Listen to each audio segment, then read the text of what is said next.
भगवान शिव पर चढ़े हुए जल का प्रोक्षण अर्जुन अपने ऊपर करा होता है और वो 5 अप्सराओं को उनके मूल स्वरूप में ला देता है।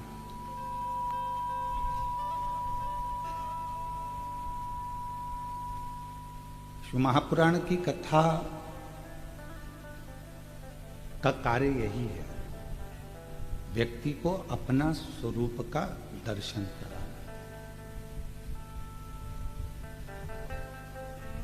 हम यहां वहां जो भटक रहे हैं, इन भटकन से छुटकारा पाकर परमात्मा की शरणागति तक पहुंचो, भगवान के चरणारविंद तक पहुंचो। प्रार्थना और प्रयास,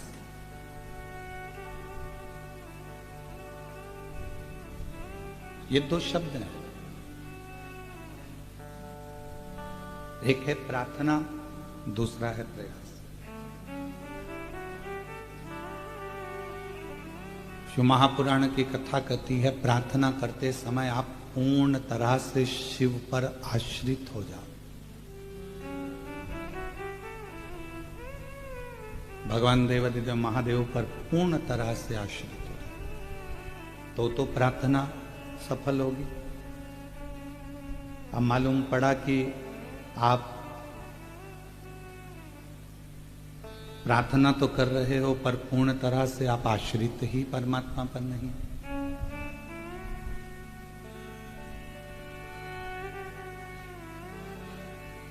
यश देना उसका काम, अपयश देना उसका काम, सब कुछ वो करे। यश भी वही देगा, अपयश भी वही देगा, बस आप उस पर आश्रित कितने हो। प्रार्थना और प्रयास ये 2 शब्द हैं, पर इन 2 शब्दों को अगर देखा जाए तो दोनों में एक विचित्रता। प्रार्थना में आप परमात्मा पर पूर्ण आश्रित हो जाओ तो प्रार्थना सफल हो गई, और प्रयास में आप अपने ऊपर पूर्ण आश्रित हो जाओ तो प्रयास भी सफल हो जाए।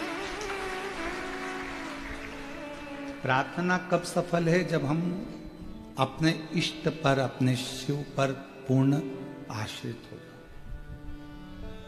कल बहन जी ने वो पत्र में लिखा कि मैं अपनी रिश्तेदार के यहाँ गई हुई थी और वहाँ टीवी चल रही थी, उसने कहा कि 10 मिनट में कथा सुन लूं, इसके बाद अपन बात करते हैं। और उसका मन कथा में लगा। वो 10 मिनट की कथा में उसने पत्र सुन लिया कि 23 साल बाद किसी के घर में औलाद हुई। तो उसके मन में विश्वास जाग गया कि मुझे 20 साल हुए गया, तो मतलब मेरे यहां हो सकती है। अब उसने करा क्या? वचन पर विश्वास करा, शिव पर आश्रित हो गई, शंकर पर पूर्ण आश्रित।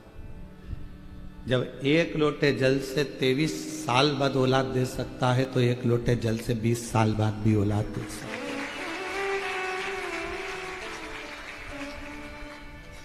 पूर्ण आश्रित हो गई। अब जब आप आश्रित हो ही गए हो तो फिर तो उसको देना ही पड़ेगा। कुर्सी पर बच्चा चढ़ गया। बच्चा कब कूदता है? जब उसकी मम्मी बैठी रहती है। बच्चा कब कूदता है? जब उसके पिताजी बैठे होते हैं। क्यों? बच्चे को मालूम है कि मैं मेरे माँ बाप के आश्रित हूं, वो मुझे गोदी में ले लेंगे, गिरूंगा तो बचा लेंगे, संभाल लेंगे। आश्रितता का मतलब ही यही है कि आप परमात्मा पर कितने आश्रित हैं। आप मेरे देवादिदेव महादेव पर, आप भगवान शंकर पर कितने आश्रित? मैंने तेरे ही भरोसे बाबा, तेरे ही भरोसे हवा बिछ उड़ती उड़ती जावांगी बाबा डोर तो छड़ी नाम कटी जावांगी भोले मैं तेरी पतक शंभु मैं तेरी पतक हवा बिच उड़ती जावांगी बाबा डोर तो छड़ी नाम कटी जावांगी। प्रार्थना के समय पर परमात्मा पर पूर्ण आश्रित हो जाओ और जब किसी चीज के लिए किसी कार्य के लिए प्रयास करो तब अपने आप पर आश्रित हो जाओ। खुद पर आश्रित हो।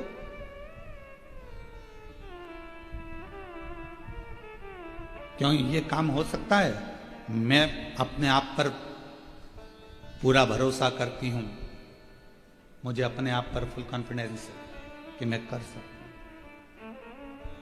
मतलब आप अपने आप पर आश्रित हो गए हो और प्रयास करने में यदि आप अपने ऊपर आश्रित हो गए हो तो फिर दुनिया की कोई ताकत आपको हरा नहीं सकती, आप विजय प्राप्त कर सकते।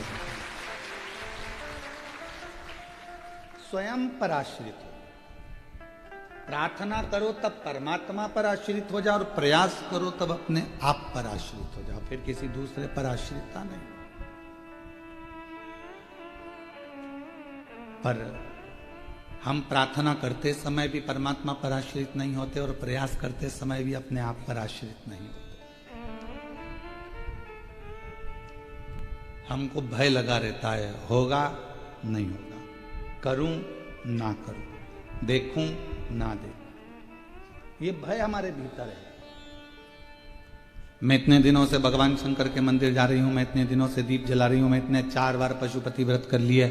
वो बहन पत्र में लिखी, मैंने 4 बार पशुपति व्रत कर लिए, 4 बार सफेद आंकड़े की जड़ बांध ली, 4 बार मैं सीहोर आ गई कुबरेश्वर धाम पर बाबा को प्रणाम करने के लिए।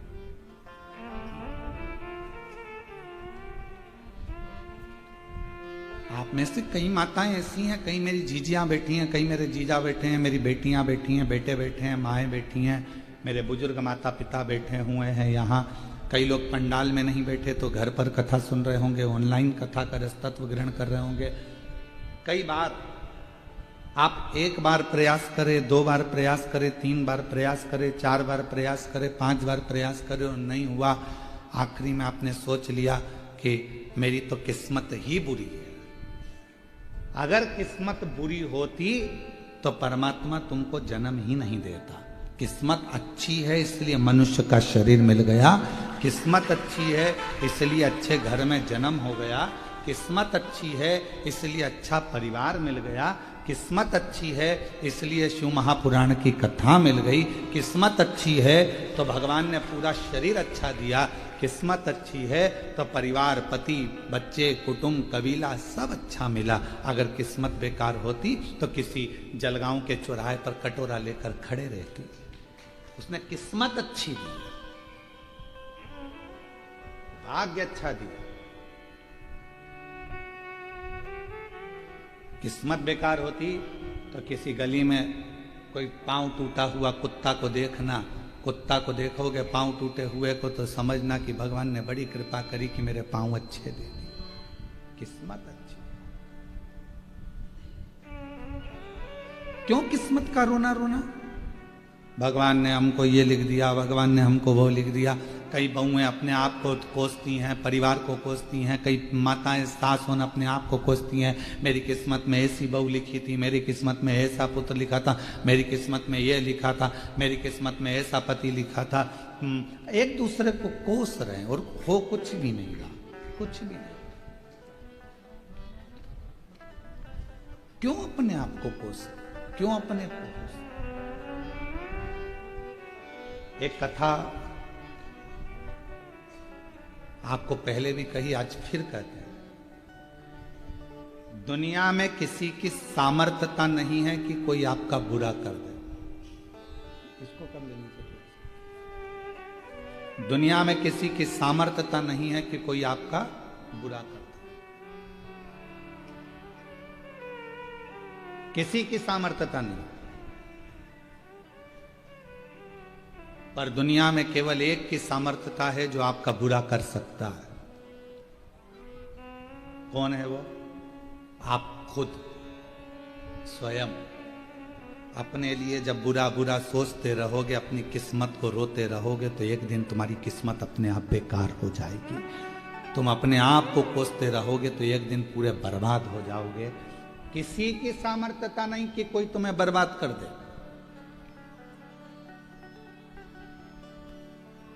किसी की सामर्थ्यता नहीं जो आपको कुछ कर दे। आप अपने आप में बर्बाद हो रहे हो।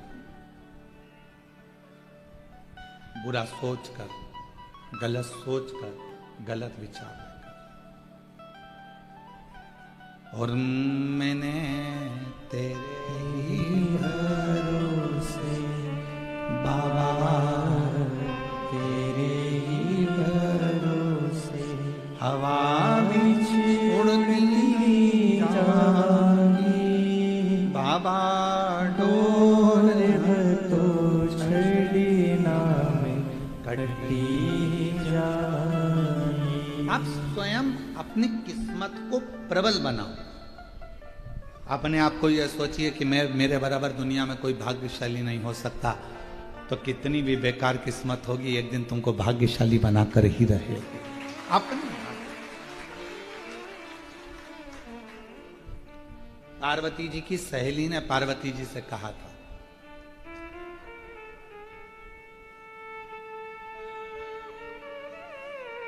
एक दिन गजमुखी बोली। पार्वती जी की सहेली का नाम था गजमुखी। और गजमुखी ने एक दिन कहा पार्वती जी से कि पार्वती, शिवजी तो जटा बांधते हैं, भस्म रमाते हैं, मृगछाला पहनते हैं,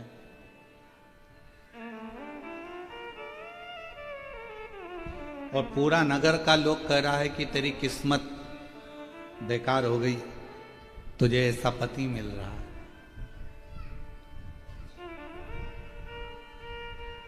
तेरी किस्मत बेकार हो गई पार्वती, तुझे ऐसा पति मिल रहा है।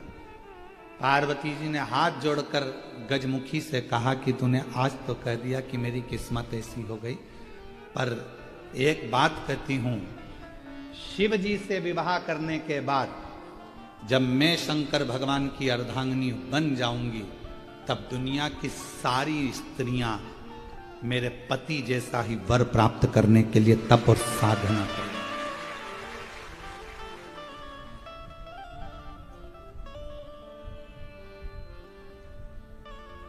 शिव जैसा पति चाहने की तप साधना करेंगे, कोई दूसरे जैसा पति नहीं।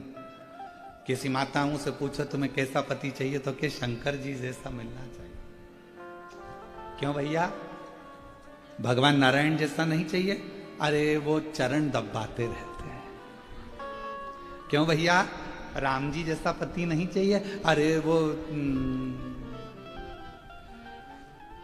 एक किसी के कहने पर कान में बात आई और अपनी धर्म पत्नी गर्भ से थी, उसको छोड़ दिया। क्यों भैया, कृष्ण जैसे 16,108। कैसा पति चाहिए? तो का शिव जैसा। क्यों शिव जैसा? क्यों? जरा सा पत्नी पर आंच आई और दक्ष प्रजापति की यज्ञशाला को विध्वंस कर दिया, जो अपनी पत्नी के लिए आ गया।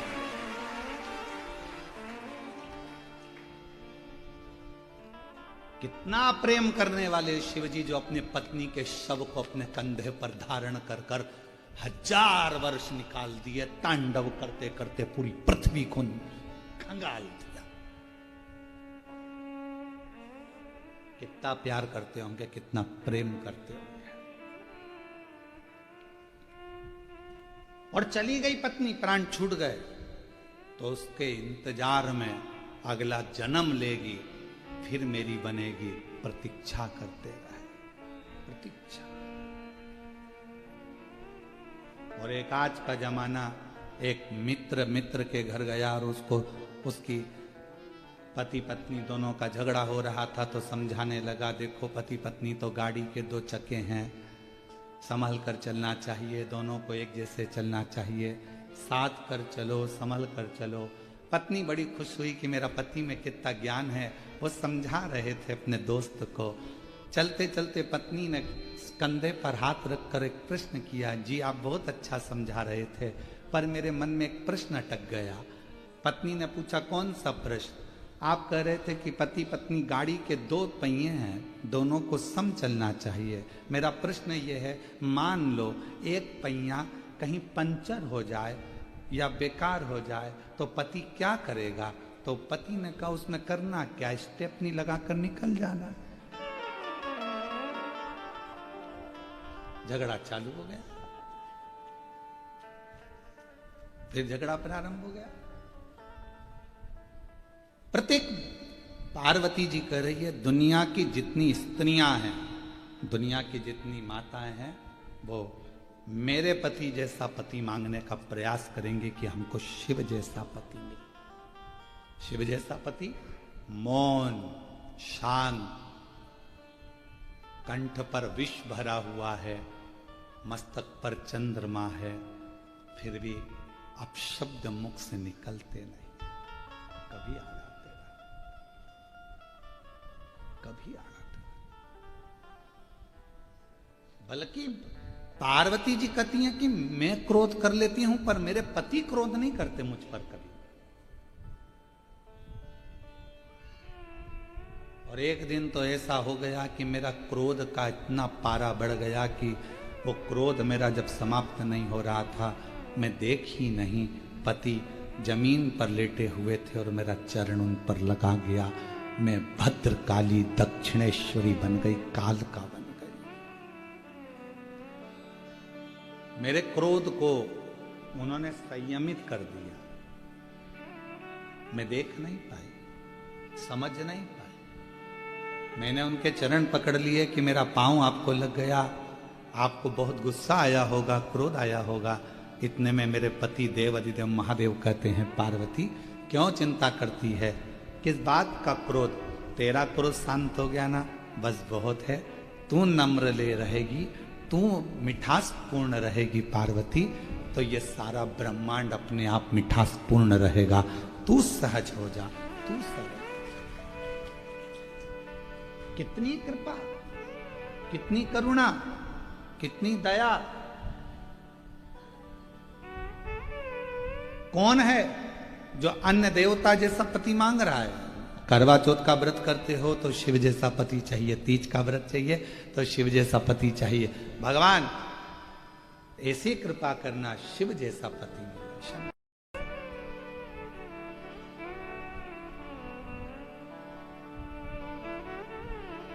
मेरे भोले बाबा मस्तक पर गंगा रखते हैं, मस्तक पर गंगा रखते हैं।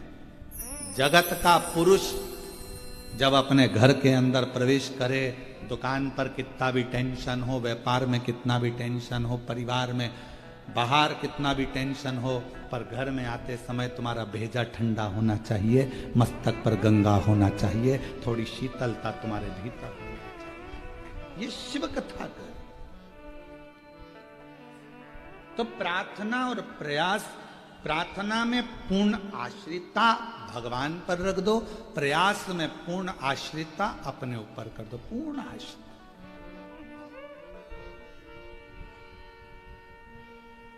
जब हमारे पूर्ण आश्रिता, वो कहते, मेरे बाबा दया करना,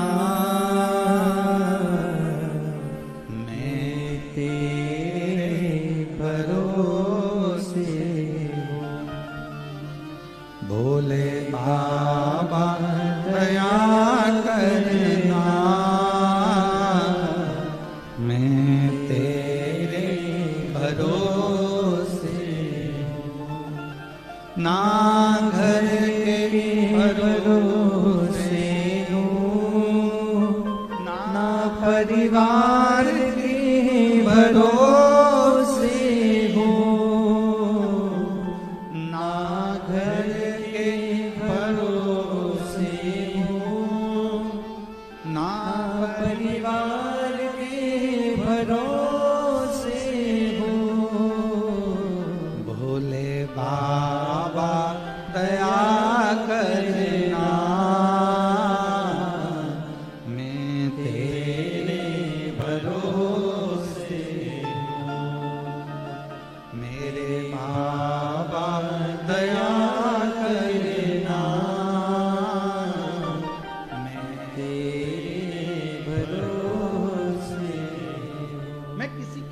आश्रित हुई नहीं, मैं तो तेरे आश्रित।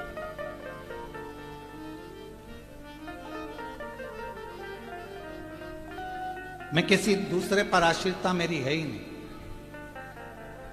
शिव मंदिर जाते हो आप लोग? सब लोग जाते हो? एक लोटा जल चढ़ाते हो? ठीक है।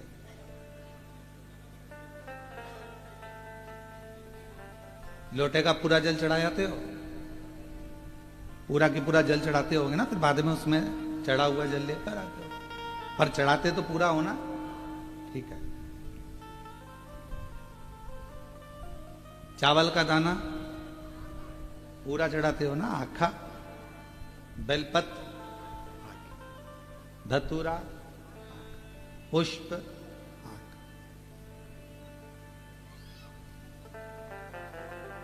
शिव जी की पूजन में जितनी भी सामग्री चढ़ी सब पूर्ण चढ़ी, सब पूर्ण। टूटा हुआ चावल भगवान पर नहीं चढ़ा, टूटी हुई बेलपत्र भगवान को नहीं दी, टूटा हुआ फल भगवान को नहीं दिया। भगवान को पूजन का सामान तो पूरा पूरा चाहिए, पर एक मनुष्य ऐसा है जो कभी पूर्ण रहता है तब भगवान के पास नहीं जाता, जब अंदर से पूरा टूट जाता है तब परमात्मा के करीब में जाता है। पूरा टूट गया,